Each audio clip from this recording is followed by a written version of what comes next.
welcome back to my channel. My name is Nikita, and on this channel we prioritize the inclusion of BIPOC, especially South Asian stories, both in literature and in real life. So we have a lot of book chats, book recommendations, and there's also my podcast called Brown People Problems. If you're not new here, welcome back. It is so nice to see you. We have a different background today because we are doing something a little bit different. Because it's the end of the year, and so Goodreads has been coming out with a lot of these lists, and I received a list called Most Popular Books Published in 2023. So I decided to take a look at that list and compare that to my bookshelf. I want to see how many books that are most popular in 2023 are the ones I've either read, wanted to read, or really have not been on my radar at all. I know everyone has like a lot of mixed reviews around Goodreads and their Goodreads Choice Awards and their selections when it comes to best books. I agree with it sometimes. Sometimes I think those awards are well deserved. So let's just take a look and see what I have read. All right, so I've got my screen going here. Let's take a look. So most popular books published in 2023. Yes, it works. Okay, great. So I have the list pulled up here. It's not too long, so let's go through it. So the very first book, Fourth Wing. I have heard everybody and their mother talk about this book this year. You can see it's a one to read for me, but I started it. I got the ebook version. I started it. I'm a couple chapters in. I will say that it's certainly very fast paced. It's, got this really great like magic school system.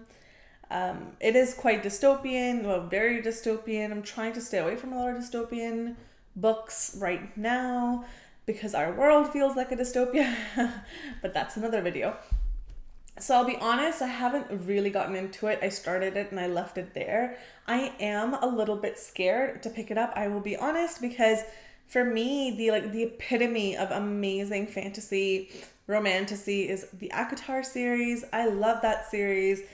So whenever anybody compares an existing book to ACOTAR, I don't know, that doesn't sit well with me. And this one has been compared a lot. So I'm not surprised that this is number one. So maybe we'll get to it next year. All right. After that, we have Happy Place by Emily Henry. I have read this. I love my Emily Henry. I got this the week that this came out. I honestly think that no one writes banter like Emily Henry. She is just incredible at writing these really lovable, quirky, funny characters with hilarious banter. I thought this was great. I gave this 4 stars. It wasn't my favorite Emily Henry, to be honest. For me, it was book lovers and people we meet on vacation, which is a unique kind of like pick because not many people like those, but those were my favorite. So that's one book that I've read. All right, up next we have Iron Flame, which is the second one in the Fourth Wing series. Not read it. Next, we have Things We Hide from the Light by Lucy Score. I've heard a lot about this series too. I believe the first one is called I don't know, but I know which one it is. A blue cover. I haven't read that either. It is quite a popular romance. I'm not sure why I haven't picked it up. I think, yeah, it's the story that doesn't really intrigue me. And I'm very selective with my romances. After that, we have The Housemaid's Secret. This is second in Housemaid series by Frida McFadden. I read the first one. I enjoyed it. I gave it around 3.5 stars. I would have enjoyed it a lot more if I hadn't read a book that was very similar. So if you've read, what is it called? The Last Mrs. Parrish by, I think it's Liv Constantine. That book is great. They have a lot of similarities, so I wasn't like blown away by the twist. So maybe I'll read the second one. Let's put it as want to read. I think I would like to read it. I enjoyed the first one. After that, we have Yellowface, which I have read. Yes, Yellowface was incredible. I gave this like 5 out of 5 stars. If I would give it more, I would. This is a book that's been like really worth the hype. I would recommend everybody to read it. And people that I have recommended it to, and this wasn't on their radar, and they read it and they were really quite like blown away by it as well. So if you haven't heard of Yellowface by now, it's R.F. Kuang's first venture into literary fiction. It's really great. It really brings to light a lot of the prejudices and like oppressive systems that are in place in like the publishing industry, and it certainly has like quite a bit of dark humor. So it read to me a bit like a satire, but it was so impactful. After that, we have Spare. I have marked it as want to read, but honestly, the types of things I've heard about this book are not good. None of them have been good. It just seems like everything in this book is really quite dramatized. So if you've read it, let me know. I'm not the biggest fan of autobiographies. I do appreciate Prince Harry and Meghan Markle's like story about being in the royal family and everything that they went through. I really like their Oprah interview. But there's just something about this book. I don't know, maybe I'm judging it a little bit too harshly, but the snippets that I have seen online of this book are just hilarious. Like I can't take it seriously. So it is marked as want to read. Maybe we'll get to it at some point. After that, I have None of This Is True by Lisa Jewell. I have not read it. It is on my shelf. I would like to read it, but I haven't read it. I don't know what this is about, and I don't want to know. I don't want to read the blurb. I like to go into my thrillers completely blind, as blind as I can. If you've read it, let me know what you think. If you think I'd like it, I might prioritize it for next year. After that, we have Divine Rivals, Rebecca Ross. No idea. I've seen people talk about this, but it's not on my radar. After that, we have Love Theoretically by Ali Hazelwood. I have read it. I believe I gave this one 4 stars. I really enjoy my Ali Hazelwoods. I think she's great. I enjoy this world of academic women in love and figuring out love. It is surprisingly such an untapped market, or at least it was for me. It was very untapped kind of like population. I really liked Love Theoretically. For me, it was better than Love Hypothesis. So the way that I would rate them is the first one, Love Hypothesis, was my least favorite. And then the second one, which was Love on the Brain, that was probably one of my favorite ones. And then the Love Theoretically is my second favorite. So if you haven't read it and you liked the other Ali Hazelwoods, check it out. This one is a little bit more academic, but I really enjoyed that. After that, we have Hello Beautiful by Anne Napolitano. I've seen this book everywhere, but I have no idea what this is about. So let's read the blurb together. This seems like family drama. I like a good family drama. Okay, I'm gonna sit on that. I might come back to that. Then we have All the Dangerous Things by Stacey Willingham. I haven't read this. It's on my want to read, but I have read A Flicker in the Dark by Stacey Willingham, and I think it was last 2 or 2 years ago. That's when it came out, and that was really good. I really enjoyed that thriller, so I really want to read this in 2024. Lauren Asher, Final Offers. No, not interested. Not interested in Lucy's Score. I have Yours Truly by Abby Jimenez want to read, but I am going to remove this from my shelf because honestly, I couldn't even get through, what is it called? The first one, Part of Your World. It was so bad. I'm so sorry. I couldn't even finish it, but maybe it was just me picking it up at the wrong time of the year, so maybe I'll get to it, but I'm scrolling past that TikTok famous book. Next, we have The Only One Left by Riley Sager. This sounds like a really sick thriller. I have read, and I have up there, The House Across the Lake by him, and I really enjoyed that. So I'm excited for this. Meet Me at the Lake, not interested. Britney Spears, you know what? I've heard people talk about Britney Spears' new book to be very interesting. So I might check it out. I do think Britney Spears is quite misunderstood. So I think I'm going to mark that as want to read. Romantic Comedy by Curtin Sittenfeld is also on my list. We'll get to it. Tom Lake by Anne Patchett is also on my list. Actually, I got the audiobook version because it's narrated by Meryl Streep, and that just sounds incredible. So I started listening to it the other day in my car when I was driving to work, and It's so nice just to hear Meryl Streep narrate. Obviously, she's just a queen. So I have started it, but I've had to put it aside for now because I have a few books that I really want to prioritize before 2023 ends. So I'm still leaving this as like a want to read, but I will come back to it in 2024. The Right Move by Liz Tomford. I have no idea who this person is. What Lies in the Woods, not interested. Wildfire, not interested. I have not even read the first one, which is, I believe, called Icebreaker. If anyone of you have read it, let me know. What did you think of it? Because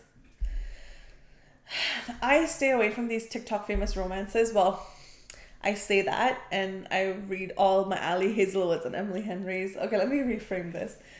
Most of the TikTok famous romances I stay away from. They just like don't seem up my alley, and neither does this series. Same with Practice Makes Perfect. I have no interest in this. I read When in Rome, and honestly, it was so slow. I just wanted to. I don't know how I made it through that book. I really lost my patience. What I have learned about myself is if a book is just romance, it's not going to do it for me. I need romance to be a subplot and not the main plot. I'm not doing very good, am I? Someone Else's Shoes by Jojo Moyes, not on my list. Oh. King of Pride, not on my list. Ashes in the Starcurst, nope, not on my list. Okay, a book that I have read, Secretly Yours by Tessa Bailey. I enjoy my Tessa Baileys. This is probably my least favorite Tessa Bailey. I don't know what it is, but I think the books that she's released this year are not as good. I'm currently reading this one for my book club. I'm reading Wreck the Halls by her. This was her holiday romance for this year, and it's not very good. And I absolutely loved Tessa Bailey's romance from last year, Window Shopping. And I love so many of her other books. I have so many of them back there. But the books that she's come out with this year, for some reason, are just not hitting the mark for me. So I don't even remember what I gave Secretly Yours, but it wasn't my favorite. I'm sorry. Next up is Wayward by Amelia Hart. Let's see. I have seen this book. I think this also won one of the Goodreads Choice Awards, but I'm not sure what this is about. It looks like a historical fiction.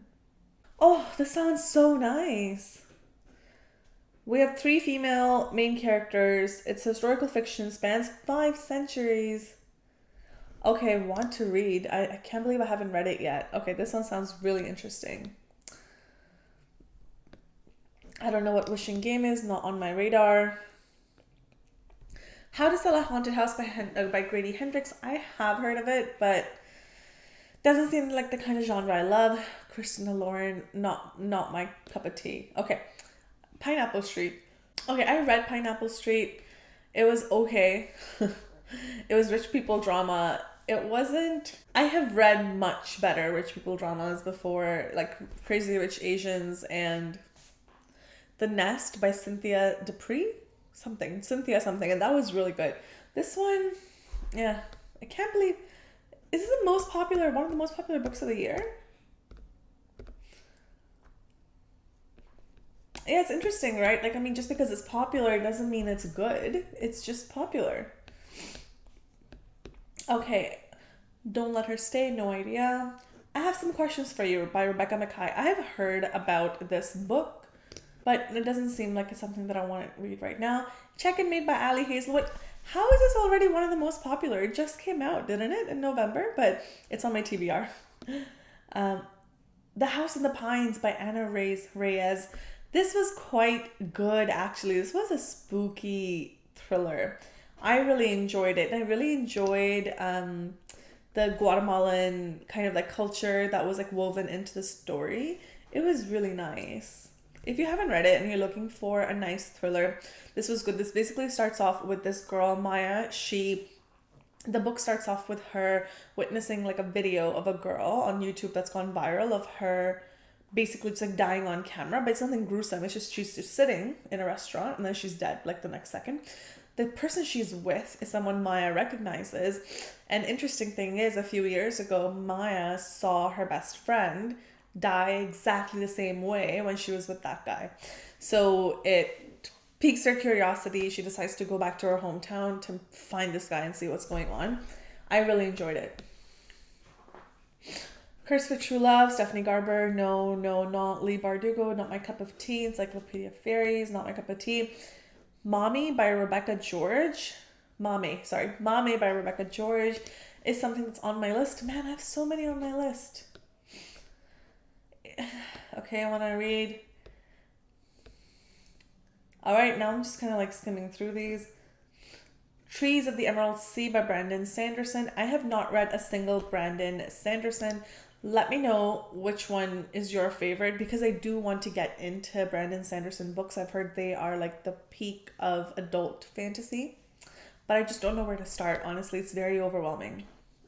Okay, this list just keeps going, so we will not go past number 50. Okay, how about we wrap it up at number 50? All right.